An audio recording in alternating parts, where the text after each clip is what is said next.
மூட்டு வலிக்கு மூலிகை சிகிச்சை RJR ஹெர்பல் ஹாஸ்பிட்டல். மூட்டு வலியிலிருந்து குணம் பெற்றவர். என் பேர் சுந்தரி. நாங்கள் சர்மானூர்லேருந்து வரோம்.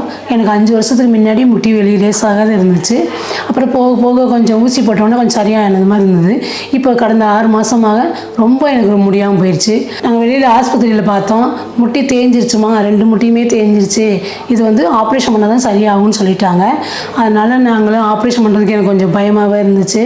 அதனால் எனக்கு வந்து வேறு யாராவது கூட்டிகிட்டு போனால் தான் என்னால் நடக்க முடிஞ்சிச்சு. தனியாக என்னால் நடக்க முடியல. நாங்கள் டிவி விளம்பரத்தை பார்த்தோம். RJR வந்தோம். வீல் சேரில் தான் என்னை தள்ளிட்டு வந்து டாக்டர்லாம் பார்த்தாங்க. டாக்டர் சொன்னாங்க, இங்கே இருந்தீங்கன்னா இங்கே இருந்து குணப்படுத்திடுவோம், நாங்கள் 7 நாளைக்குள்ளே உங்களை சரி பண்ணி அனுப்பிடுவோம் அப்படின்னு சொன்னாங்க. அதனால் நான் வந்து இப்போ 4 நாள் ஆச்சு. எனக்கு இப்போ கொஞ்சம் நானே நடக்கிறேன். எனக்கு கொஞ்சம் பரவாயில்ல. இன்னும் 3 நாள் இருக்கு, நான் நடந்துருவேன், நல்லா நடந்துருவேன், எனக்கு நம்பிக்கை. RJR ஆஸ்பத்திரிக்கு ரொம்ப நன்றி. தமிழ்நாடு, ஆந்திரா, தெலுங்கானா, கர்நாடகா, புதுச்சேரி, மகாராஷ்டிரா என 6 மாநிலங்களில் 102க்கும் அதிகமான கிளைகள். தமிழ்நாட்டில் மொத்தம் 38 கிளைகள். RJR ஹெர்பல் ஹாஸ்பிட்டல் 5 தலைமுறைகளின் நம்பிக்கை, அடுத்த தலைமுறைக்கும் நம்பிக்கை.